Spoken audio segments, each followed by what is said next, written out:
Hello, everyone. This is Rabbi Jacob Belinsky coming to you with an update from an undisclosed location in the desert. It's 96 degrees here right now, almost 97 degrees. I wanted to just give everyone a little update and maybe give a little background and explain a little bit more about my situation and about the cases that I'm dealing with currently. I've basically been made homeless. I have no running water, limited electricity, limited resources, but I just keep fighting for justice for my children, and just wanted to explain a little bit about again my background and what's going on here. Most of you know me. I was a parent for 30 years. I'm still a parent, but basically my parenthood has been stolen. About 5 years ago, my ex-wife and her fiance started a bunch of fraudulent custody actions, and I've now not seen or been able to speak to my minor children in over 3 years.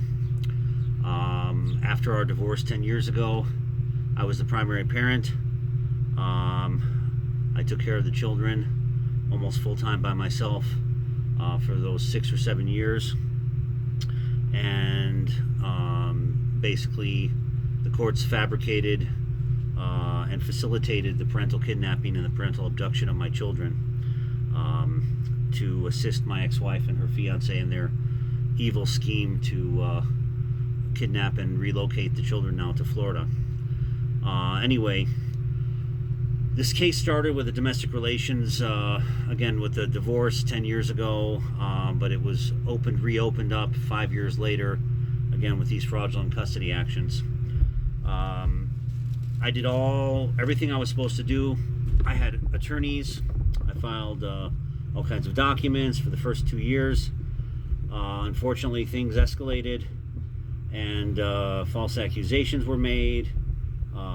Unfortunately, this whole thing started with my ex-wife's desire to change custody of one daughter at the time, and I was still taking care of 5 or 6 children at home at the time, and that has basically expanded over the next 5 years to completely eliminate me from the raising of my children, to steal my parenthood and to steal the children, to relocate them and to cover up their crimes. I filed six appeals in the Colorado appellate courts in that case. I filed a Supreme Court petition. Initially, everything was basically mostly denied or fixed, I might say. The appeal in the first case, we'll get into that in another video perhaps, but basically the Supreme Court and the Chief Justice fixed the case in the Colorado appellate courts and said, oh, we should have never taken the children from you, never restricted your time, but now you have to go back to the court and re-adjudicate this, and let's look at the current circumstances of the situation. The bottom line is there's no redress in our court systems. There's no First Amendment right to redress. We need to go after these people. We need to go after our government officials and these actors who basically obstruct you at every step of the way to receiving any kind of redress. Our constitutional and God-given fundamental rights are being violated on a daily basis, and nobody seems to care. Nobody will do anything. I've gone to every possible government office, every possible form of redress, from the governor to the attorney general to the federal officials to the U.S. attorney to the local district attorneys, the sheriff's office. Nobody will do their jobs. Nobody. This stack of paperwork here, or letters and so forth, is just from the last, 2 weeks or so. I have a number of cases that are going on, and I know I file a lot of stuff and everyone sees my stuff online, but there's so many different cases I thought I should give a little context. So, as you also know, most of you, I'm facing these criminal charges for a forward text, have daughter call me. You can learn about that case by reading my filings and so forth, but basically I'm innocent. the underlying protection order was obtained by fraud, by perjury, and in a criminal conspiracy, is used as an instrument of a criminal conspiracy to keep me away from my children for an additional 2 years. That case ballooned into, well, there was 3 cases. One was the underlying protection order case, which I was unable to appear for. I asked for a continuance. I shared all kinds of information. It was during the Jewish holidays. I was unavailable, and I've never had a hearing on the matter of the underlying protection order, but I've filed all kinds of affidavits and documentation, and later on even a habeas corpus petition that some of you are aware of. Is kind of an unconventional method that I've been trying to obtain constitutional due process and relief from. Anyway, this criminal case ended up having to be appealed. So that case became an appeal case. I filed a habeas petition, and that case was denied. So I appealed that to the Supreme Court, and was recently awarded or recently assigned an actual case number for that case. And so I filed recently a document into that to expedite the habeas relief and the appeal process in that habeas action. So that's actually one piece of good information, good news. But at the same time, I have another case with the relocation matter at the Court of Appeals that they are completely violating my due process on. They received a motion to transfer jurisdiction to the Supreme Court from the Colorado Court of Appeals. According to statute, according to the legislative statute, which is they must transfer it upon any kind of a challenge or request for a transfer for the Supreme Court to determine jurisdiction. And they just blatantly ignore the law. They blatantly ignore the law. And I've been sending information and letters to the Supreme Court, to the Court of Appeals, and they just continue to blatantly ignore the law, ignore the statutes that require their action, and that require them to respect what the rules that have been and the laws that have been established by the legislature. Anyway, I just got this letter today, this is from the Supreme Court. Rather than having the actual justices en banc of the Supreme Court respond to me, I got this brush-off letter from the clerk of court, Cheryl Stevens, and basically says, I was at the direction of the court. I was told to write you. The Colorado Supreme Court is an appellate court which reviews decisions from lower courts, and she basically is trying to give me a lesson in law. And sending me a copy of the Colorado appellate rules, which basically nobody can actually use to get any justice. I filed, I think, 5 Supreme Court cases now at this point, and every single one of them has been denied with these simple one-line sentences. You go to all this extent to give all these arguments and write all these motions and so forth, but they just deny you with one line, one sentence, not even a sentence sometimes a fragmented sentence.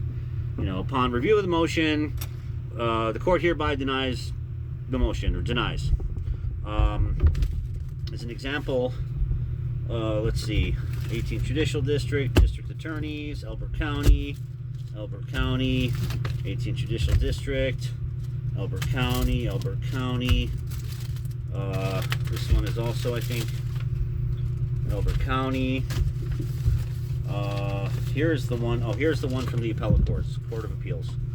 So, after filing numerous documents and numerous motions at the appellate courts that they just deny with one sentence, or they, even with a single judge, without any findings of fact or conclusions of law or anything, I had 2 pending motions there for 6 weeks, I think it was. And I kept contacting them. What's going on? The appeal brief in this matter is due. However, you don't have jurisdiction given X, Y, and Z, jurisdictional defects. And I was pointing out the different things and the reason why. Anyway, here is a very simple. This is actually probably the more extensive, one of the most extensive ones I've received recently. This actually has a little bit of information, but it says, To all parties, after review of the June 19th, 2024 motion, the court grants in part the motion for extension of time. The opening brief is due 63 days from the date of this order. The motion is denied as to any objection or supplementation of the record. The motion fails to provide detail as to any errors or omissions as required under CAR 10. The motion is denied as to the request to transfer jurisdiction to the Colorado Supreme Court. The court takes no action on the notice filed. Now, this little sentence here at the bottom, the court takes no action on the notice filed, was actually a notice and motion pursuant to a very specific Colorado statute, Colorado Revised Statute. I don't have it in front of me, but it basically relates to the transfer of jurisdiction, that the Court of Appeals, when there's a question or a challenge has been raised or jurisdictional defect has been raised, the court shall immediately refer the case and transfer the case to the Colorado Supreme Court for determination of jurisdiction and so forth. Anyway, there's no discretion in that, but they just kind of, semantically deceive you, or they try to make it sound like they've done their job, and they say the court takes no action on the notice filed. Well, the notice was a notice and motion, notice of challenges to jurisdiction and defects, and motion to transfer, as a required transfer to the Supreme Court. Anyway, they abdicate their duties, they don't do their jobs, and then I send letters to the Supreme Court, and then they abdicate their duties, and they don't, and nobody wants to do their jobs. They continue down this road and down this path of just obstructing your ability to get your First Amendment right to redress. That is a constitutional right. When you are aggrieved, when you have an issue that you need to have justice on, you have a right to get a redress, a right to get resolution, and to become made whole again. And they don't follow the law. They obstruct your every move to get redress, because the moment you were to get any traction, a bunch of people will be going to jail, or they would be liable and responsible for their negligence and for their willful and wanton misconduct in violating your constitutional rights. Elbert County case, with regards to the district court case with regards to my habeas corpus petition. So they denied it. They waited an entire month. In the meantime, the judge, I found out from one of the clerks that the judge was out of the office and on vacation until July 9th. So I filed a very extensive complaint to the state court administrator's office. I didn't go directly to the Commission on Judicial Discipline, because all of them around the country are feckless, especially in Colorado. They don't do anything. They protect judges. They don't discipline judges. Anyway, habeas corpus petition, all the case law, all the controlling case law and precedents require certain actions to be taken, to protect your constitutional rights. This is a restraint of liberty issue, so they need to act quickly. Instead of acting, they waited. They knew that the judge would not be available for over a month, and then they waited to the day after I was required to file an appeal brief in my criminal appeal. However, this case would have solved that case, and it should have immediately solved that case, and it should have immediately vacated the other case, given all the evidence of fraud and exhaustively describing what happened in the protection order case that was completely invalid from the inception of that case. Anyway, so I ended up having to file a 63-page extraordinary appeal brief, and then one day later they denied my habeas case. I took the habeas case and took it to the Supreme Court, and surprisingly they issued me a case number, and I'm going to attempt to adjudicate that there. In the meantime, there's all kinds of filings going on. The district attorney was supposed to file her answer brief on Monday or Tuesday, and even though they deny every last extension of time that I request, or any last thing that I ever ask for, the district attorney decides, I'm going to request an extension of time to file my answer brief because I'm just too busy, even though I was forced literally into the last days having to produce this extraordinary appeal brief in a matter that should not even be moving forward because it has no legal basis. And they decide that they're going to request their extension and grant them their extension. In the meantime, I also filed a motion to stay that case while the Supreme Court rules on the underlying voidness issue of the underlying protection order. From what I understand, The court issued a 2-page ruling, but given the fact that I'm not an attorney, I have to wait 5, 6, 7 days for the mail to get here, and in the meantime, I don't know what's going on, and nobody will tell me what the orders say. But the district attorneys get immediate access.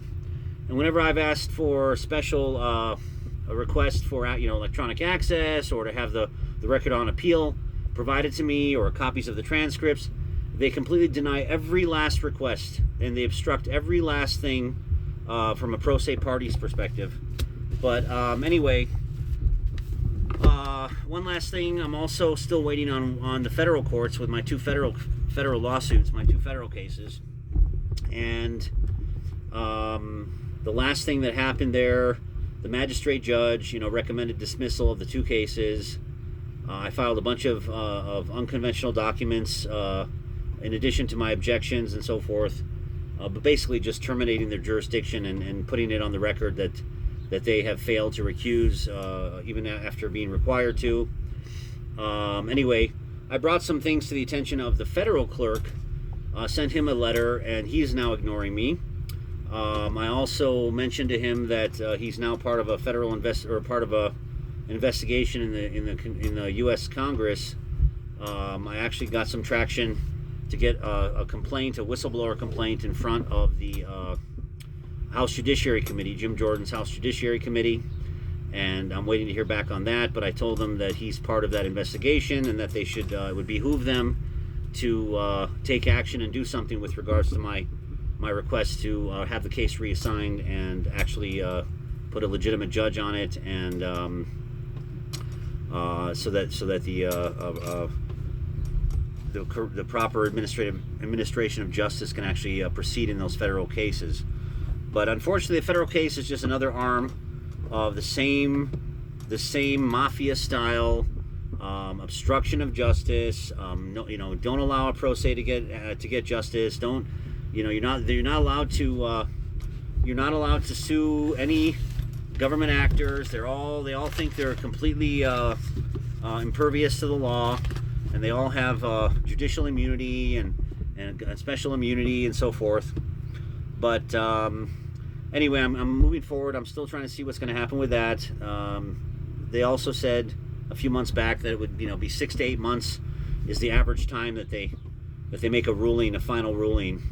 So given my objections were so strong and all the evidence was so strong, and that I've now filed a federal whistleblower complaint against the chief judge and the magistrate judge for fixing my case, and for basically for not acting on my criminal complaints or my request for a federal special grand jury, or some of these other things, which is all outlined in my documents, which are all posted on my Facebook account.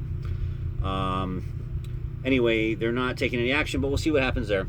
I know it's a lot to follow. I feel like I really wanted to kind of get an update to everybody, just something to let everyone know what's happening. There's so many different cases going on right now. The 22C59 is the underlying protection order.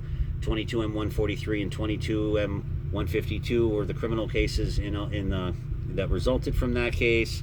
One of them was dismissed. The 24CV2 was the appeal in that case. In that 22M143 case, the 24CV5 is the habeas corpus petition case. Now we got a 24SA214 at the Supreme Court. I also have the ongoing 2015 DR7 domestic relations case, which is under appeal, with the 24CA355 case at the Court of Appeals. And I think I'm probably missing a couple, but I also have the federal cases, the 23-CV-03163 and 23-CV-03461. Those are still pending too. Anyway, I wish everyone well. It's a very sad situation in our government, in our court system, that a father of 30 years who raised 8 children with never a whisper of deficiency after his ex-wife cheated, left for an older man, 20-year older man. For 6-7 years I was taking care of the kids almost full-time by myself, not a whisper of deficiency, and now I have not been able to see or speak or even communicate with any of my minor children for over 3 years, one of them for over 4 years. And this has got to come to an end. There must be redress. We must keep pushing forward. And I'm going to do more and more to expose this publicly.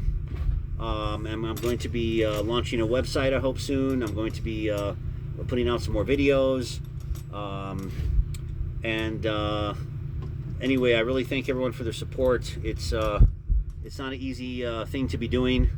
You know, 90, it's almost 100 degrees here. The last few days where I've been having to, you know, move around in the desert, it's super hot. There's no air conditioning, no electricity, or very limited electricity, no running water.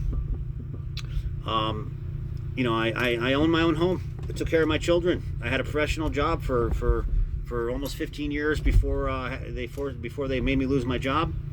I had a professional job for 10 years before that. Never missed a day of work. Never missed a beat as far as for my children, for my family. And now here I am faced with having to try to attempt to get justice and some sort of redress, which they prevent. Anyway, thank you everyone. If anyone ever has any questions or you feel like reaching out, it's always nice to hear from anybody. This is a very lonely life without a partner, without a group of family members that can support you in real time.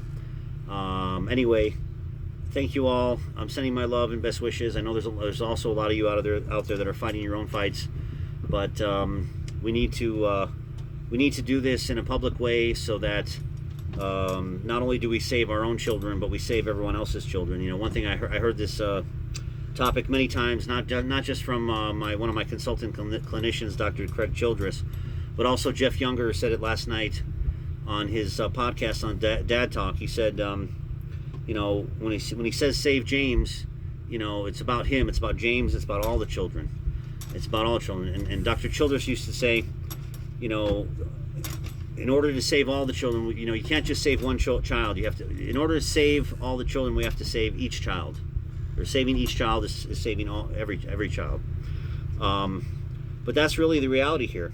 We all love our children. We all believe children should be protected. It's one of the most important, most innocent classes of society. And to rob a child's innocence, to abuse them, to do the things that these court systems and these pathetic, repugnant court officers and state officials, and you know, they know exactly what they're doing, and they don't care, and they just continue to push forward with abusing children, trafficking children, racketeering children, governmental racketeering for profit, and it has to come to an end. We have to get more vocal about it. We have to get out there and show our faces and tell our stories, like my good friend Roman Brook my good friend Roman Brook would tell me, for you know, since the start of our relationship a couple years back, that's the only way. The only way is exposure. So let's keep exposing the criminals out there, and I hope to hear some good news in your case, in my case, and in all of our cases and all of our families. Let's get reunited, and let's get some justice and First Amendment redress. Thanks, everybody.